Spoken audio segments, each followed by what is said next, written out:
Welcome back to the Fresh Brew Run Club. Today's topic is audio, specifically listening to things while running. So I want to kick it off by going through some of the technology that I've used in the past and then work my way up to what I'm using at the moment. The first piece of technology that I used was an AM/FM radio from Sony. It was some sort of like Walkman type thing without the CDs or MP3s. So the first MP3 player I ever had is the RCA Lyra. So this is a pretty straightforward, plays MP3s. Has about half a gigabyte of storage, which isn't a ton. For the time, I think it was pretty standard. You can add an SD card for extra storage, but it kind of stuck out at the top of the actual MP3 player. And at the time, SD cards really didn't have a ton of size. Like, it was pretty expensive to add a gigabyte or 2 gigabytes of storage to the MP3 player, so I don't think I ever used that. Definitely listened to a lot of Creed on this thing. Great band, still is a great band, to be honest with you. It is a battery operated MP3 player, so you don't have to charge it, but at the same time, I remember the batteries, they didn't last very long, so I think this eventually just died on me. But a great MP3 player overall. The next MP3 player I had, and I can't find it anywhere, I don't know what happened to it, but it was the SanDisk Sansa, which was SanDisk's attempt at an MP3 player. I really liked it. So it played videos, obviously played MP3s, you could listen to the radio, you could record songs off of the radio and turn those into MP3s. It was just a really good MP3 player overall. So I had 2 versions of that. The original one probably had a gigabyte, and I think my next one had 2 gigabytes. So really getting up there in storage space, but great MP3 player, no complaints there. After the SanDisk Sansas that I had, I upgraded to the Microsoft Zune, which this is kind of one of the most controversial MP3 players ever made, I think. People who had a Zune absolutely loved it.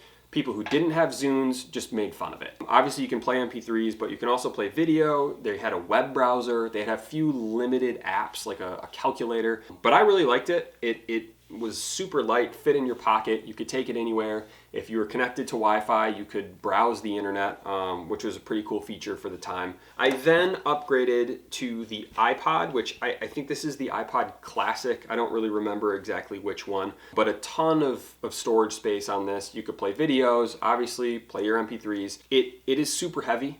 It's made of metal, which is an interesting choice. Definitely durable, which was good because you can see around the edges and on the back that it's pretty beat up. This is one of the recurring problems that I've had, starting with this specific MP3 player over my running career, where you put it in your pocket and you're listening to it, and if you make too quick of a turn or you stop too fast, it flies out of your pocket.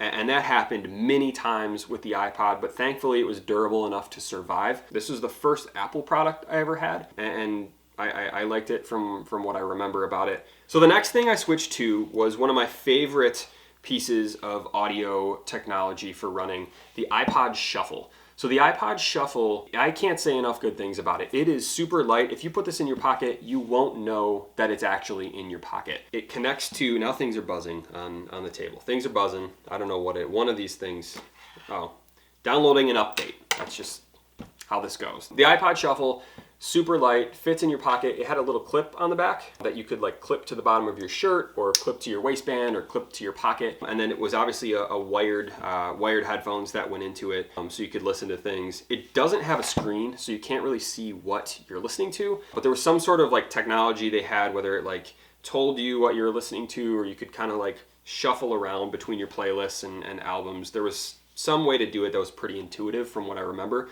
Unfortunately, I did end up putting this through the washing machine, so it met an unfortunate watery demise, and I have not been able to turn it back on since then. I don't think I have the charger for this anymore, but I love this thing.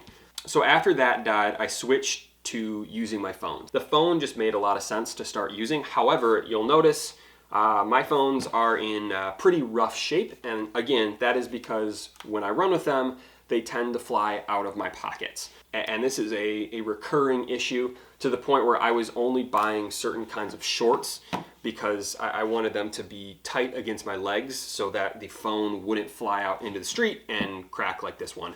So yeah, these are pretty heavy, pretty distracting, but you can get everything that you need. Most importantly, if you are 4 miles into a run and you get hit by a car, you can call someone and say, hey, can you pick me up? I broke my leg. I don't feel like walking home. I just got hit by a car. That's no problem. That is obviously something you can't do with an Ipod Shuffle. So that was a nice benefit. I couldn't find all my old phones, but most of them are as destroyed as these ones. So had a bunch of phones. And I said, you know what, I'm sick of breaking all these phones. They're heavy, they're bulky, it's annoying to run with them. I'm doing speed workouts on the track with the phone in my hand. Like, it's not ideal. So I switched to a Garmin watch. This is the Garmin Vivo Active 3 Music. So basically, you can use Spotify on this watch. So you connect it to Wi-Fi, you can download Spotify, and then you can download certain playlists and albums or songs that you want to put from your Spotify account to the watch, which is a great idea in theory, but in practice, not the most intuitive. I had some issues with the Wi-Fi and like connecting and downloading and updating.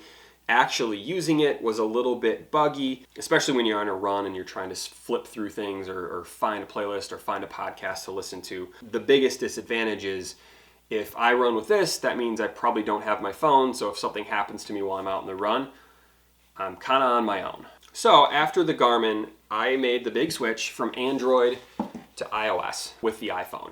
And I'll probably make a separate video about this at some point, but switching from Android to iOS was like one of the least difficult things that I've ever done. People make such a big deal about like, oh, Apple versus Android. Like, they're pretty much the same. At this point, technology from Samsung Galaxies and the newest iPhones, it's so good that you can barely tell the difference. People get so worked up about like, oh, the blue bubble versus the green bubble, which is like the most superficial, stupid thing to care about. That's the big thing that people care about. I personally don't. There's some nice features on the iPhone that the Galaxy didn't have. The Galaxy had some stuff that the iPhone doesn't have.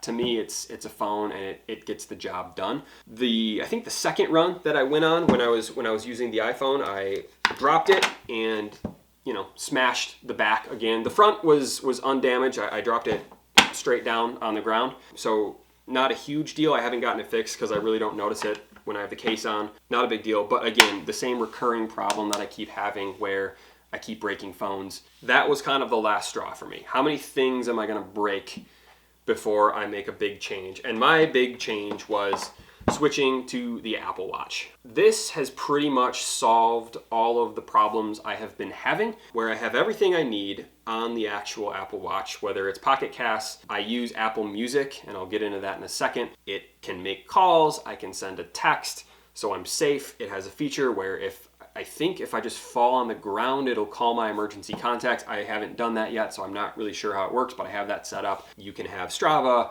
you can have the Nike Run app, you can use Apple's Fitness app, all kinds of different features. It has everything I could possibly want, connects to Bluetooth. So I think I have found my solution to almost 2 decades of testing and improving and taking steps back and breaking things and trying to figure stuff out with the Apple Watch. Now, as far as music goes, I'm a big Spotify user. I've used it for a very long time, so I want to keep using Spotify, but unfortunately there's some sort of beef between Apple and Spotify about not letting the Spotify app work when you're outside of Wi-Fi on the Apple Watch. Even if you have the cellular service version of the Apple Watch, you couldn't do it. I think they made an update recently, but I haven't checked into it. So I did switch to Apple Music. When I signed up with my carrier, I got a year free of Apple Music, so I was like, I might as well try it out. That does work off of Wi-Fi, so you can stream it, or you can download it to the actual phone and use it. I use something called Tune My Music, which lets you connect your Spotify account to your Apple Music account.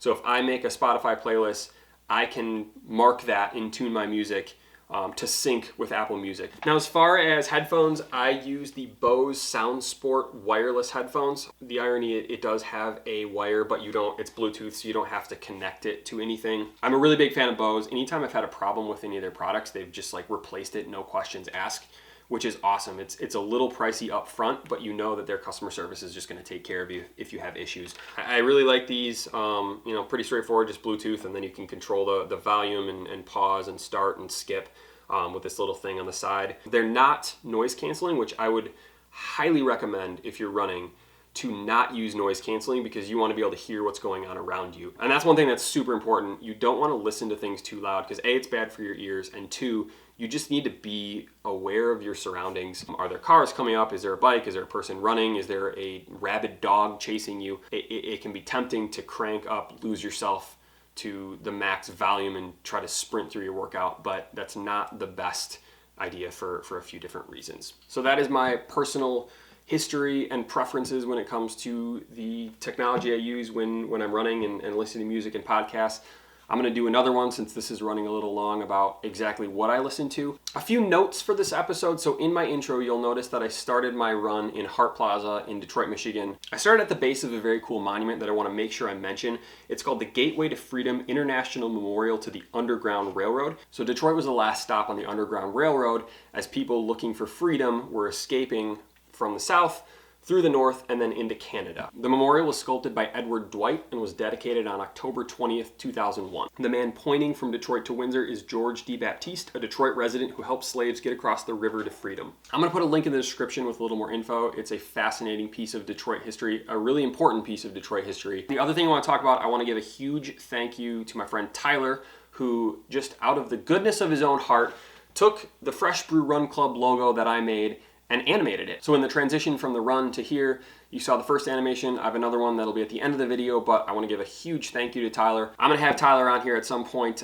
He is a runner as well. Someone who really likes running outside in the winter, which I have many questions. I find that fascinating. So we'll have him on and get his 2 cents on running and why he enjoys running in miserable weather so much. So thanks for watching. Don't forget to subscribe if you haven't already. Follow me on social media. I'll put all the links that you need to know in the description. But yeah, thanks for watching. Have a great weekend.